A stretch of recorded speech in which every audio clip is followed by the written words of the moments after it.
Olá, queridas professoras, sejam muito bem-vindos a este vídeo especial, onde você vai aprender passos importantes para saber realizar uma avaliação diagnóstica abrangente da criança. Muitos professores se limitam a avaliar apenas a escrita, deixando de lado outros aspectos importantes.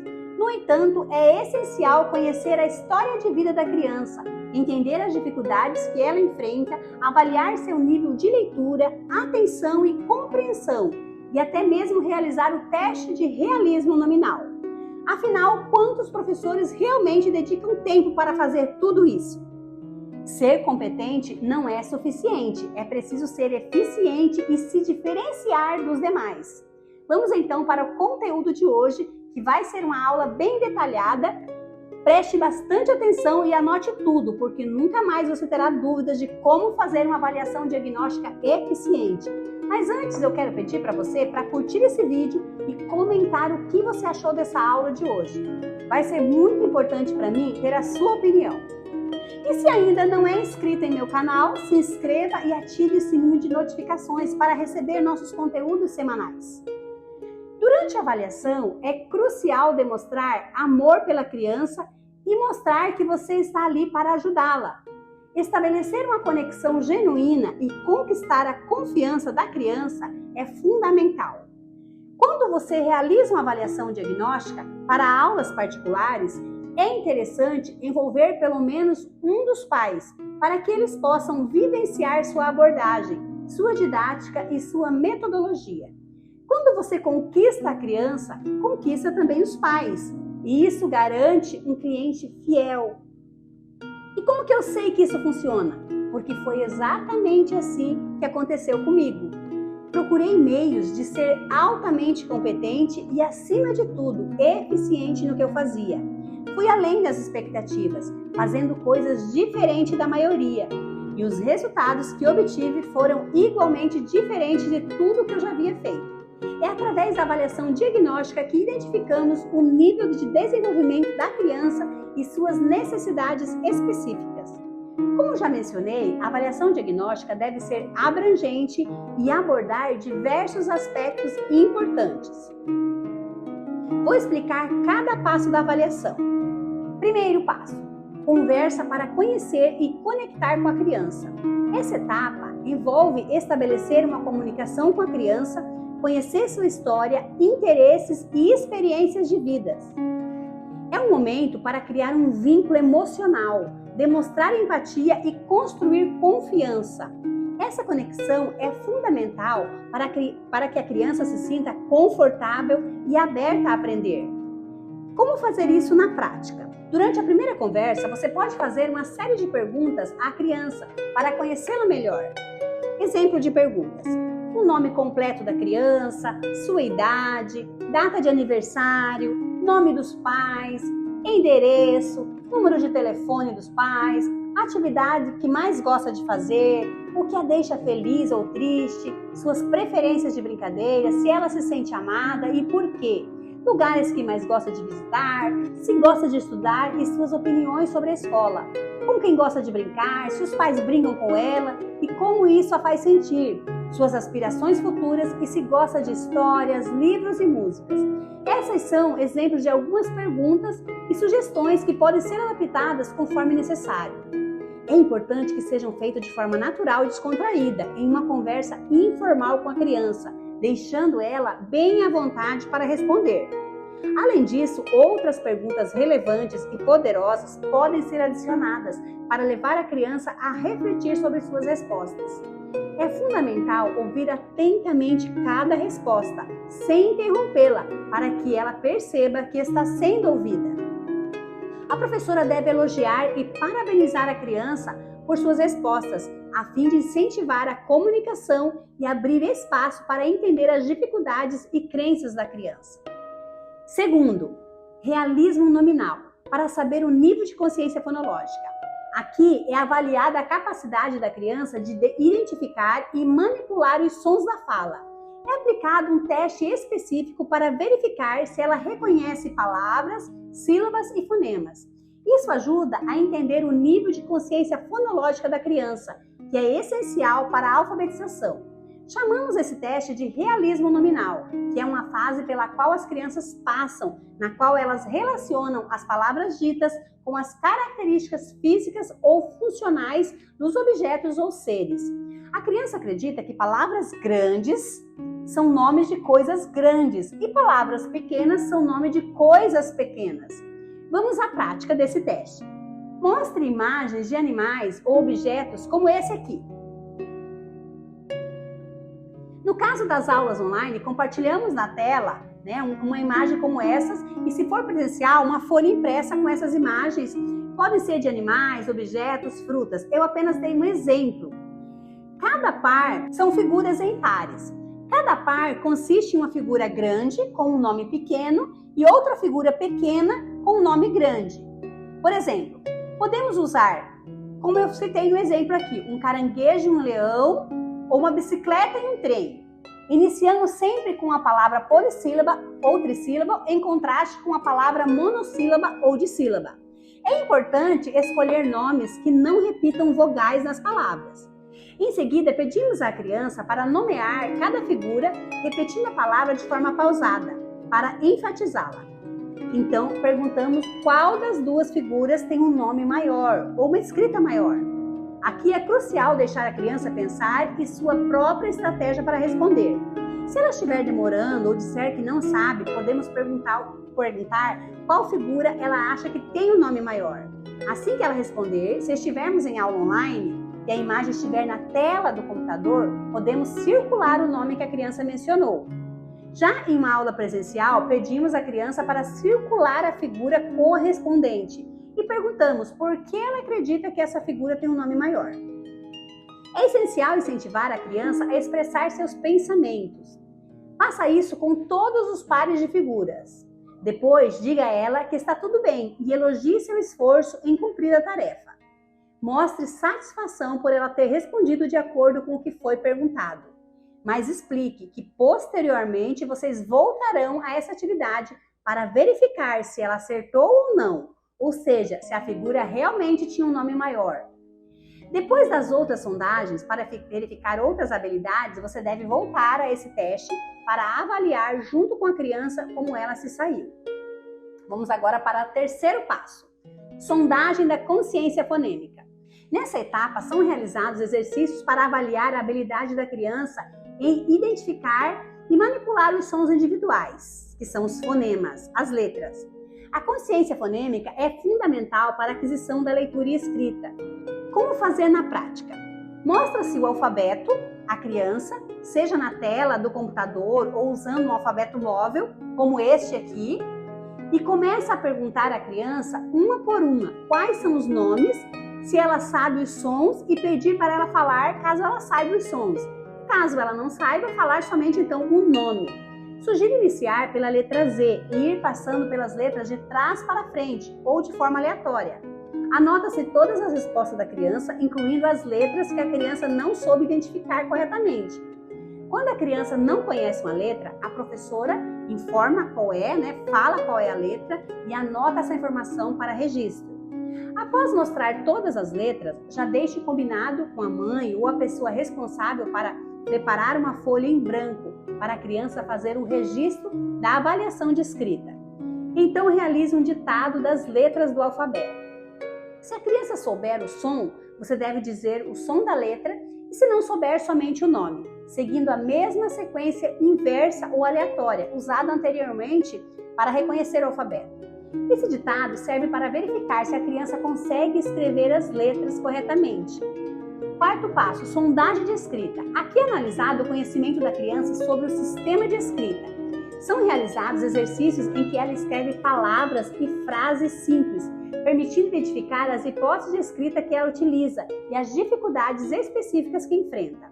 Isso auxilia na seleção de estratégias e abordagens adequadas para o ensino da escrita. Para realizar essa avaliação de escrita, seja de forma online ou presencial, deve solicitar à criança uma folha em branco, podendo ser o mesmo utilizado para fazer o teste do alfabeto. É recomendável usar uma folha sem pauta, para que seja possível observar a noção de espaço e tamanho que a criança possui. Então você dita as palavras que a criança deve escrever, seguindo a mesma ordem do teste de realismo nominal. Lembra das figuras do teste? Utilize aquelas mesmas as figuras do realismo nominal, uma a uma, pedindo à criança que nomeie cada uma e escreva como ela achar correto.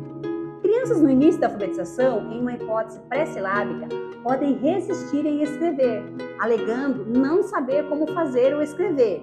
Nesse momento, a professora deve estimular a criança, incentivando a escrever a letra que lhe vier à mente primeiro, mesmo que ela não tenha certeza. Crianças em fase pré-silábicas podem usar letras que conhecem mais, como as do próprio nome ou as vogais. À medida que avançam para hipóteses mais desenvolvidas, como a silábica sonora, a silábica alfabética ou alfabética, tendem a utilizar letras correspondentes às sílabas das palavras.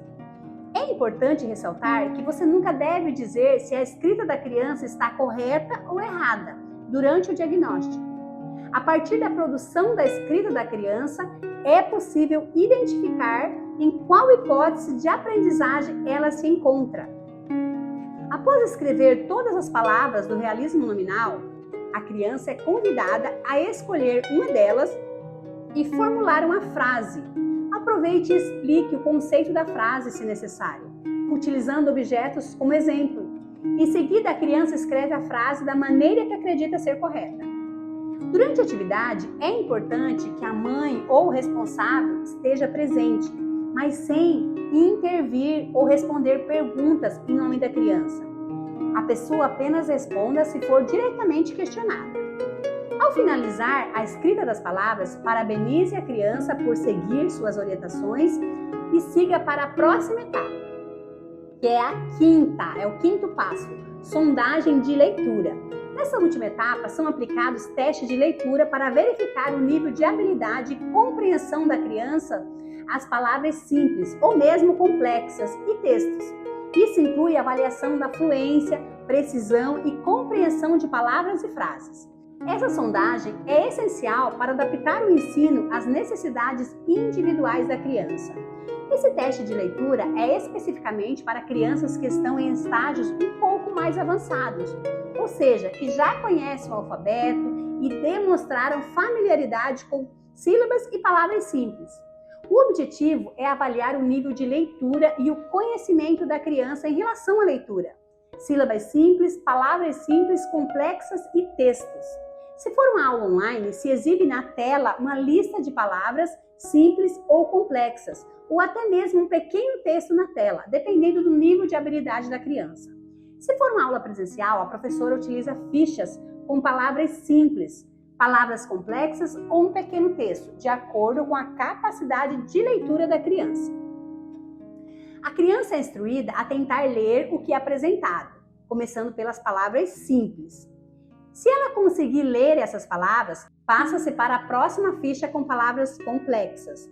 As palavras complexas podem envolver combinações de letras com NH, LH, CH, RR, entre outras.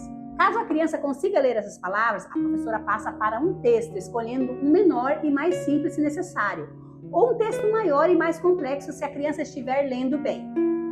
Algumas crianças estão no estágio de leitura avançado, mas fazem isso com muita dificuldade, parando muito, pausando, se confundindo e até trocando algumas sílabas. Para atender a essas crianças, precisa de um planejamento que aborda a consciência fonética e fonológica, fazendo isso através de gêneros textuais, aprimoramento da leitura ortográfica, além de continuar trabalhando os valores morais, sociais e cristãos. Se a criança não conseguir ler um dos textos apresentados, a professora elogia a parte que ela leu corretamente e tranquiliza a criança, explicando que está ali para ajudá-la a aprender. A professora lê em voz alta as palavras da lista e encerra a atividade, enfatizando que não há problema em não saber ler ainda todas aquelas palavras no momento, mas que em breve a criança será capaz. Não é necessário passar por todas as fichas, podendo selecionar apenas duas que sejam apropriadas para a criança com base na avaliação realizada durante a escrita e os testes anteriores.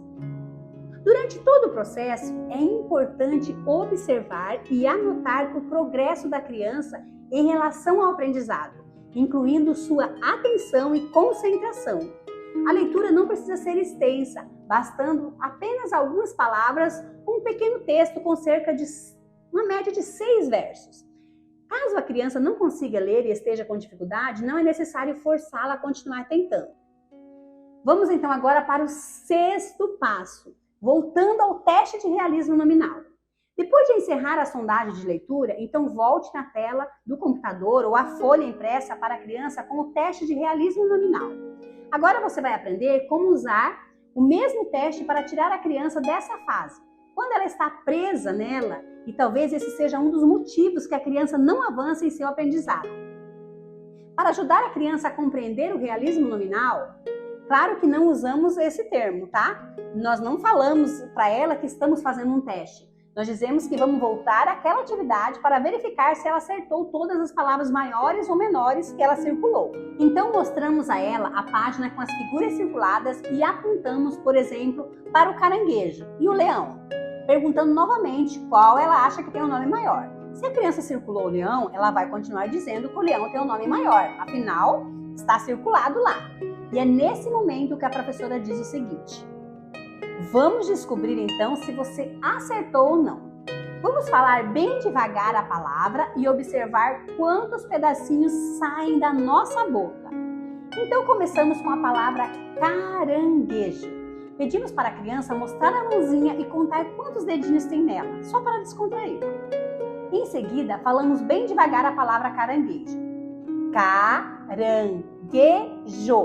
Pedimos para a criança soltar um dedinho a cada pedacinho falado, contando junto com ela. Se ela não conseguir ou ficar confusa, repetimos a atividade e perguntamos quantos pedacinhos a palavra caranguejo teve. E ela vai contar e você diz: ok, vamos anotar aqui do lado do caranguejo. Vou colocar 4 risquinhos ou bolinhas, que é a quantidade de pedacinhos. Agora vamos contar o nome do leão, com a mãozinha fechada. Vamos lá? Falando e soltando um dedinho por vez. Leão. Perguntamos à criança quantos pedacinhos deu e ela responde que foram 2 pedacinhos. Você diz: ok, vou anotar aqui. Caso esteja em aula presencial, peça para a própria criança fazer os risquinhos do lado da figura conforme a quantidade. Em seguida, você pede para ela dizer, de acordo com o que contaram e a quantidade de risquinhos ou bolinhas ao lado das figuras, qual delas tem mais pedacinhos. Nesse momento, a criança já entendeu qual palavra tem mais pedacinhos e vai dizer: professora, eu errei. Não é o leão que tem um nome maior, é o caranguejo. Aí você pergunta: mas como você descobriu isso? E ela vai dizer: porque o caranguejo tem 4 pedacinhos e o leão só tem 2 pedacinhos. Então você confirma: sim, a palavra caranguejo é maior que a palavra leão. O nome das coisas nem sempre está relacionado ao seu tamanho, mas sim a quantidade de sons que saem da nossa boca, entendeu? Após terminar o primeiro par de figuras, passamos para o segundo par, como bola e apito ou bicicleta e trem. Com a certeza de que a criança circulou bola como sendo o nome maior. E fazemos da mesma forma. Pedimos para a criança fechar a mãozinha, falando devagar a palavra bola. Bola. E contando quantos dedinhos foram soltos. Essa quantidade de pedacinhos representa o número de sons da palavra. Desenhe os risquinhos ou bolinhas ao lado da figura e repita o processo com a palavra apito. Apito. No final, faça as mesmas perguntas que fez com a primeira palavra. Pergunte por que apito tem um nome maior e a criança vai responder. Confirme novamente que a palavra apito é maior que a palavra bola, mesmo o apito sendo um objeto menor, porque possui mais sons quando falamos.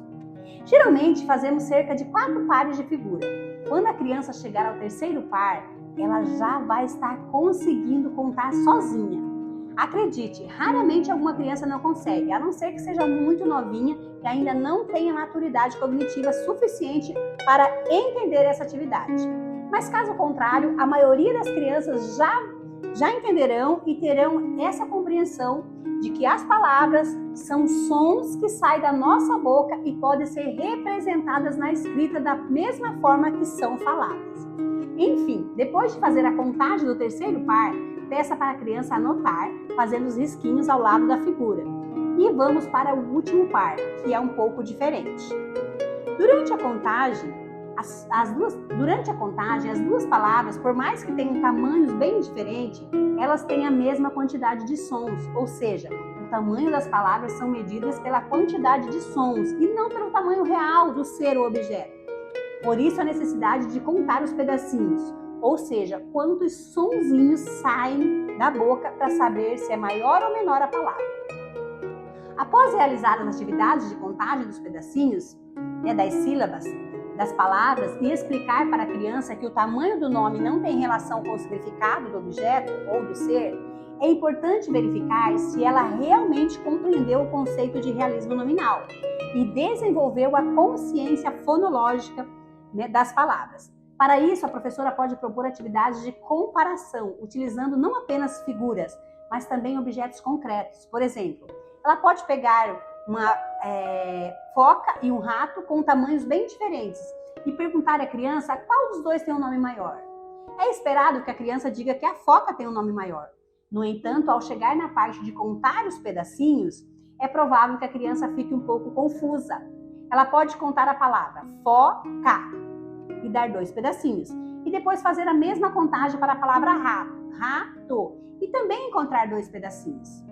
Algumas crianças percebem imediatamente a diferença, mas outras podem ficar confusas e precisar repetir a contagem. Nesse momento, é importante reforçar para a criança que aqueles nomes foca e rato são seres com tamanhos diferentes, mas possuem o mesmo número de pedacinhos, ou seja, mesmo que sejam coisas diferentes, com tamanhos diferentes, as palavras podem ser iguais.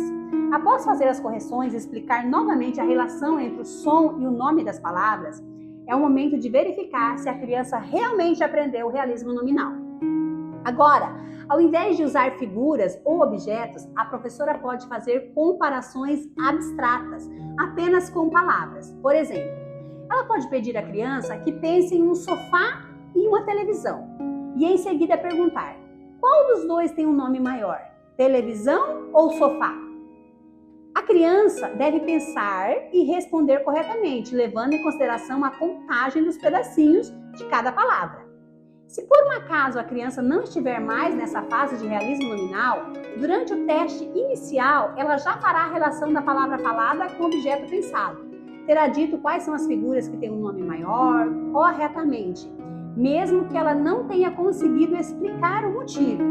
Ou seja, ela já sabe que para escrever, mesmo que ela não saiba a palavra vista, mas ela sabe que existem palavras maiores que outras de acordo com como ela é falada. Essa criança já adquiriu a habilidade de consciência fonológica. Então, quando estiver fazendo o teste de realismo, já encerra essa atividade e não precisa voltar para fazer essa correção. Parabenize a criança e diga que ela acertou todo o teste. Aproveite para elogiar e fazer ela se sentir valorizada pelo que ela desenvolveu. Ao realizar uma avaliação diagnóstica completa e abrangente, com todos esses passos que eu ensinei aqui, você terá um panorama claro das habilidades e dificuldades da criança em relação à alfabetização. Isso permite planejar intervenções personalizadas e eficazes, abordando cada ponto de forma adequada. Dessa forma, você estará preparada para promover o aprendizado e o desenvolvimento da criança de maneira mais eficiente e eficaz. Mas, Prolore, eu fiz a avaliação com meu aluno, mas não sei classificar para saber em que nível de aprendizado ele está. Não sei em que hipótese ele está. Como faço para saber? Bom, não se preocupe, porque no nosso próximo vídeo vou ensinar como você classifica essa avaliação diagnóstica para saber em que nível seu aluno se encontra, para só depois fazer o planejamento de acordo com suas habilidades e competências. Então não perca o nosso próximo vídeo para saber o processo completo. E se ainda não curtiu esse vídeo, já curta e comente o que você achou. Te aguardo no próximo vídeo.